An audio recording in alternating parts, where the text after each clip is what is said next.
Maisha ni kama maua, kuna kukua na pia kuna kusinyaa. Historia ya maisha yangu imefanya nipitie katika vipindi tofauti. Kuna wakati nilipitia katika kipindi cha furaha, kuna wakati nilipitia katika kipindi cha huzuni, na kuna wakati nilipitia katika kipindi cha changamoto fulani hivi ambazo sikujua kama ningeweza kuzivuka na kuzishinda. Kuna kipindi nikikaa chini na kutafakari huwa nabaki wa kucheka, wakati mwingine huwa nahuzunika pia bwana. Sijui nimekumbuka nini ndugu zangu, wewe acha tu. Maisha ndivyo yalivyo bwana, maisha yanabadilika. Kila itwapo leo haifanani na jana. Msikilizaji, karibu katika simulizi. Ni mimi msimuliaji wako Blazadi kutoka ndani ya Simulizi Family. Nikukaribishe katika simulizi inayokwenda kwa jina la Tunu Mlembo.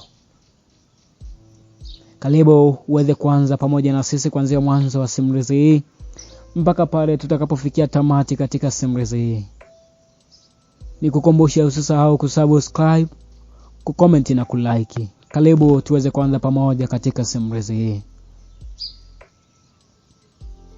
Katika familia yetu tulizaliwa wawili tu, mimi na dada yangu aitwaye Zulfa.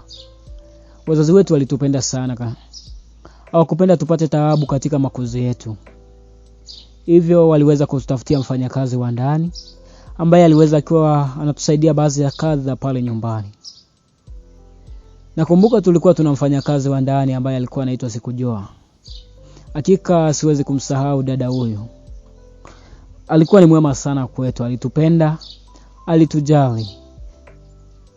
Ilifikia kipindi hadi majirani waliokuwa karibu hawakujua kama yule alikuwa ni mfanyakazi, bali walijua yule alikuwa tu ni ndugu yetu tu wa kuzaliwa naye. Maana hii ilitokana na wazazi wetu kumpenda sana tena kupita kiasi. Nakumbuka tuliweza kuachana na dada huyo alipofikia tu umri wa kuolewa. Alipata mchumba ambaye alimpenda na mwisho wa siku aliolewa. Wazazi wangu walishiriki ipasavyo kuhakikisha wanafanikisha ndoa ya binti huyo. Namkumbuka sana mtu huyo. Ilituchukua muda mrefu mpaka kuja kupata mfanyakazi mwingine wa kazi za ndani.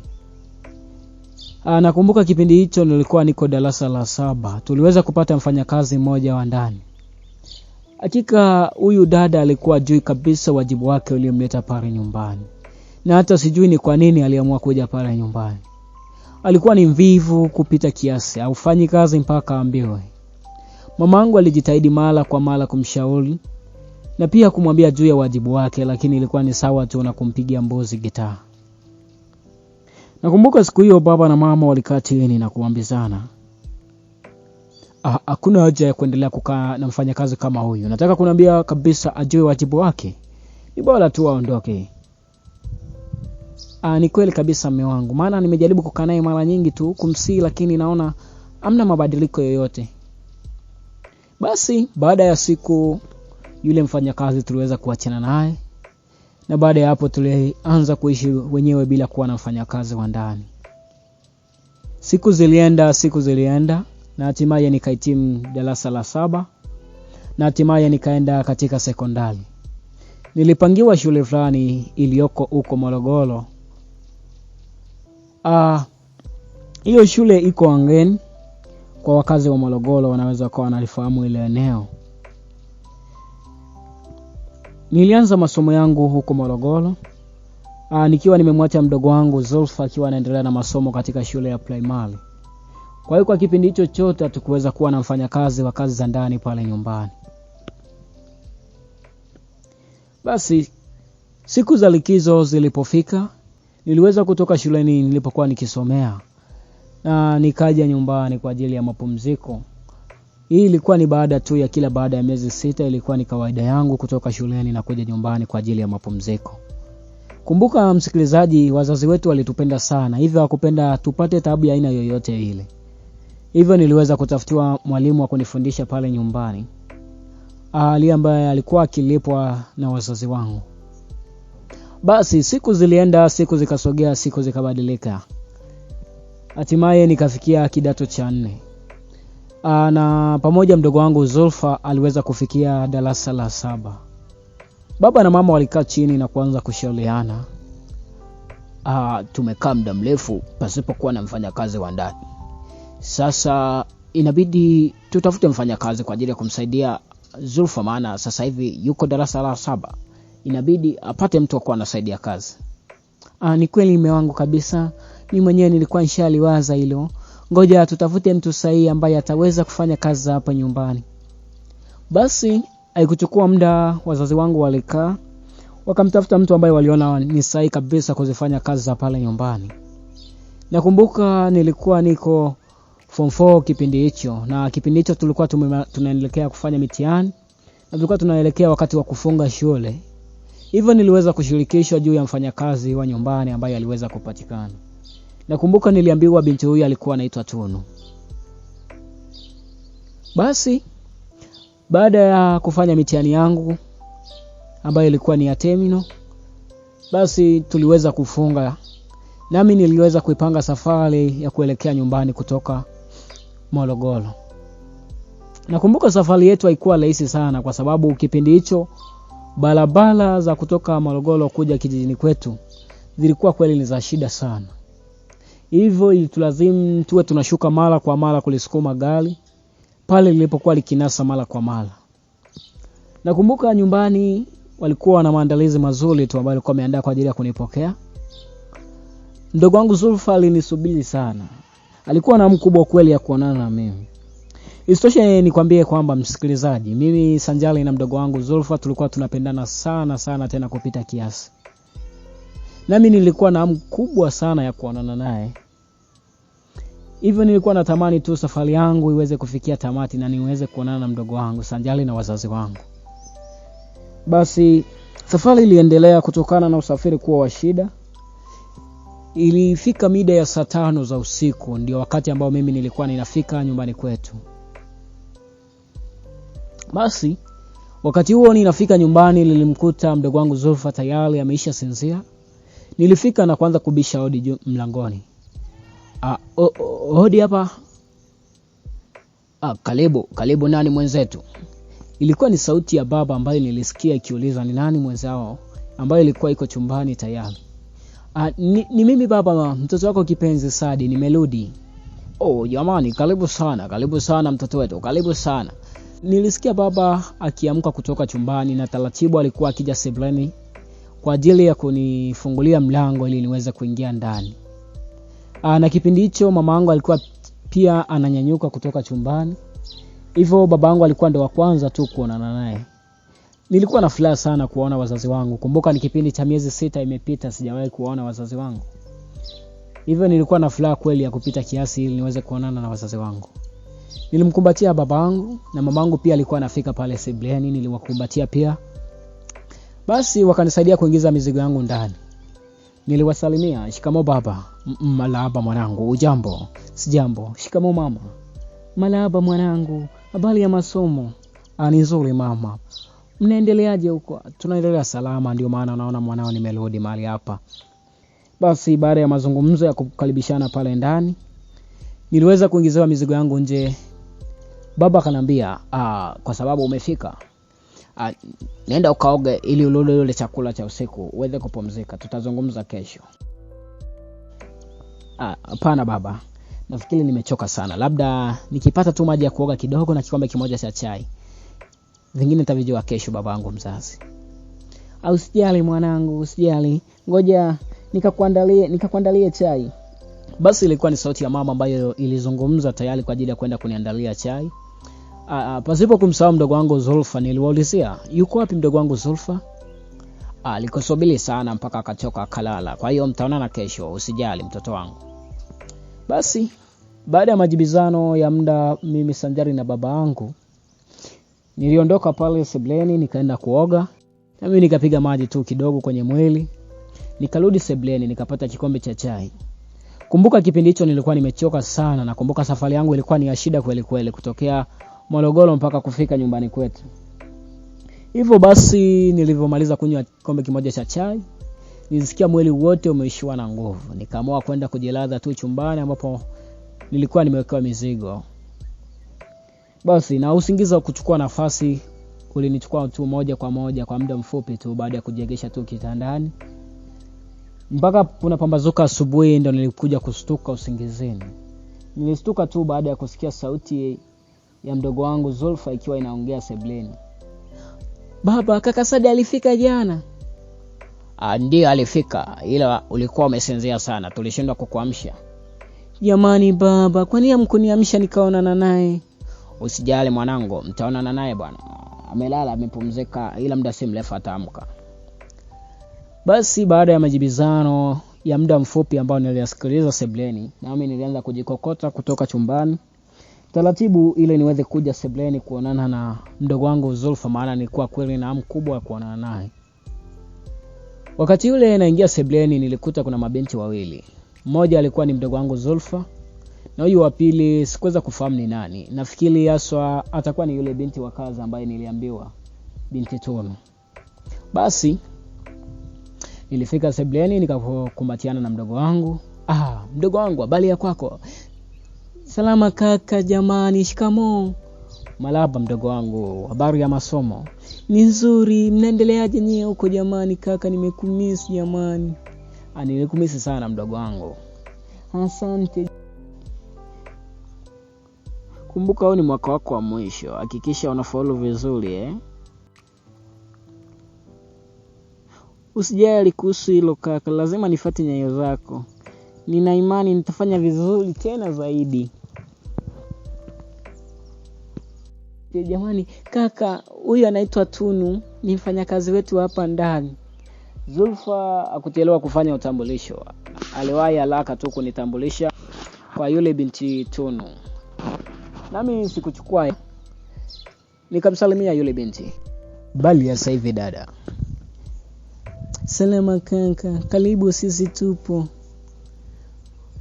Basi baada ya mazungumzo ya muda mchache, sanjali mimi na mdogo wangu Zulfa na yule dada, wazazi wetu walitokea kutoka chumbani. Baba, shikamoo baba. Malaba mwanangu, umeamka salama? Ndio. Shikamoo mama. Malaba mwanangu, umeamkaje? Salama. Vipi uchovu? Uchovu ushapungua. Sawa mwanangu. Karibu sana mwanangu. Basi baada ya mazungumzo sanjari na wadogo zangu pamoja na wazazi wangu, mdogo wangu Zulfa pia aliweza kuwasalimia wazazi. Na pale muda ulikuwa unaenda, ilikuwa ni kama majira ya saa 3 hivi kuelekea saa 4. Na siku hiyo nakumbuka ilikuwa ni siku ya Jumapili. Hivyo basi tuliweza kukaa pale sebuleni. Yule binti ambaye nilikuwa nishatambulishwa na Zulfa kwamba alikuwa ni mfanyakazi wa ndani, alikuwa akiendelea kufanya usafi tu wa pale sebuleni na kupangilia baadhi ya vyombo vya pale ndani. Mamangu alimuita.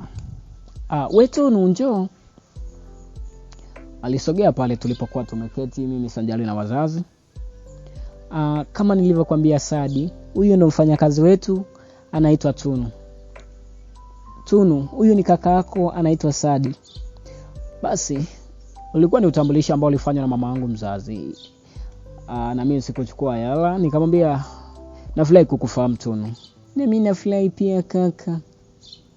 Basi bwana, baada ya masaa machache kupita, binti huyu Tunu aliweza kutuandalia chai kwa ajili ya kifungua kinywa. Tulikaribishwa mezani.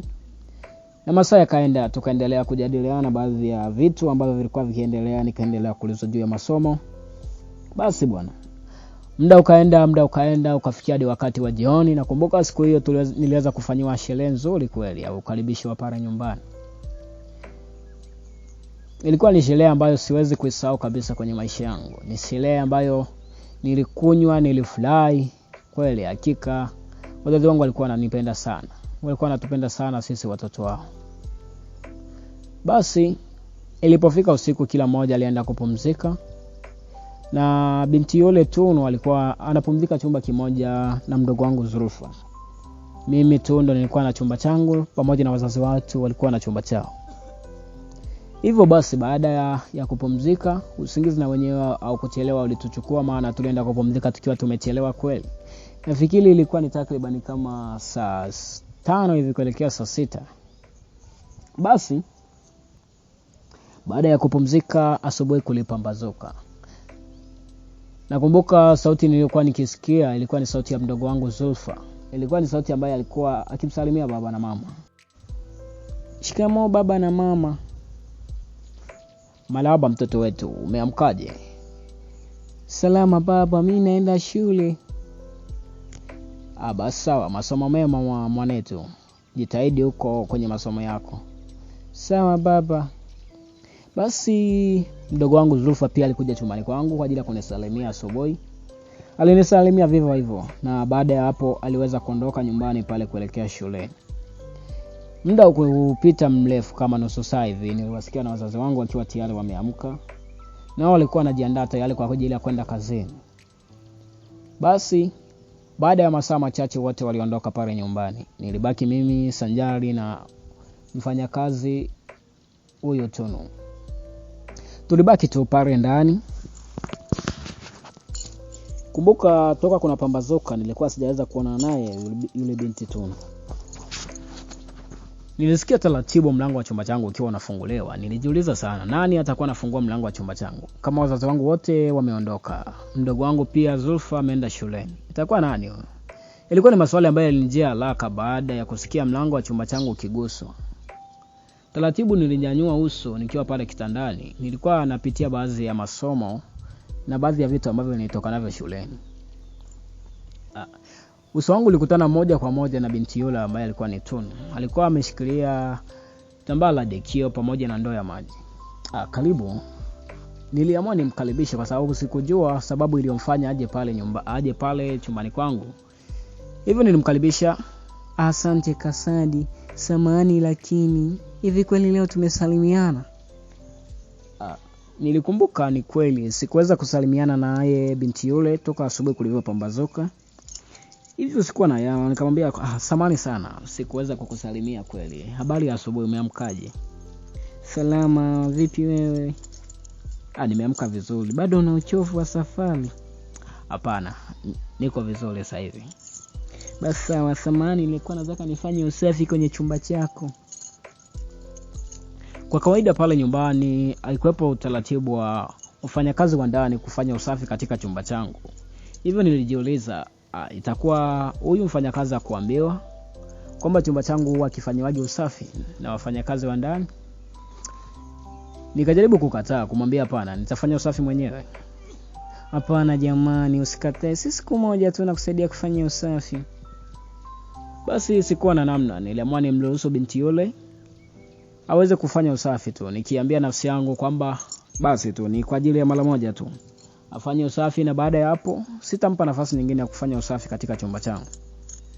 Basi nikataka nitoke nje ya chumba ili nimwache afanye usafi. Hapana jamani Kasadi, usiondoke. Si unakaa tu hapo kitandani, mimi na deki hapa chini. Ama kweli ukisikia mitihani ndio hii.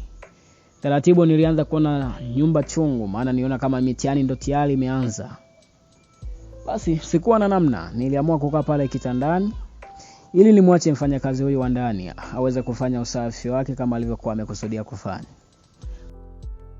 Basi nilimwacha. Alichukua tamba lake la deki na taratibu alianza kupiga deki pale chumbani. Uso wa miguu yake alikuwa anakuja direct mpaka pale nilipokuwa nikimelala kitandani. Na kipindi hicho anapiga deki alikuwa amevaa nguo fulani vilaini, yani night dress. Kwa hiyo viungo vyake vyote vya ndani vilikuwa vikionekana kama alivyo. Nilikuwa napata shida. Nakumbuka kipindi hicho nilikuwa bado kijana, ndio niko form 4. Kama ni mwili kuchemka, damu ilikuwa inachemka vilivyo. Basi nilifumba macho nikalala kitandani nikimwambia Mungu niepushe na mtihani. Huenda mtihani ni mzito nisiweze kuushinda. Nilipita kama dakika 3 hivi, nilisikia mlango wa chumba changu ukiwa unabana taratibu. Sikujua nani alikuwa anabana mlango, ila nilijiambiza tu mwenyewe nafsini. Nikasema labda huenda binti huyu kamaliza kufanya usafi anaamua aondoke. Mbe hapana bwana, binti yule alikuwa ameamua kwamba linalo na liwe. Waswahili wanasema kama anakuwa mbaya na iwe mbaya. Baada ya mlango kufungwa nilinyanyua uso wangu ili niweze kutazama kama ameondoka. Nilimshuhudia binti huyu Tunu akiwa amedondosha zile nguo alizokuwa amezivaa. Na maanisha alikuwa amevaa nguo fulani hivi night dress, alikuwa ameiachilia kabisa. Sasa alikuwa mtupu kama alivyozaliwa, akiwa mbele ya uso wangu. Nilisikia mwili wangu wote kama unamwagikiwa ganzi. Nikakosa hata nguvu ya kunyanyuka pale kitandani. Nikaanza kufikiria. Kabla sijatoa neno lolote lile, nilisikia sauti, msikilizaji. Mpaka hapo katika sehemu ya kwanza sina la tena la ziada. Nikukaribishe katika mwendelezo wa simulizi yetu. Simulizi inayokwenda kwa jina la Tunu Mrembo. Ulikuwa pamoja na mimi msimuliaji wako Brother D kutoka ndani ya Simulizi Family. Nikukumbusha usisahau kusubscribe, kucomment na kulike. Tukutane tena katika sehemu ya pili ili tujue nini atakifanya kijana huyo Saadi. Na je, nini atamwambia binti huyo Tunu. Asante.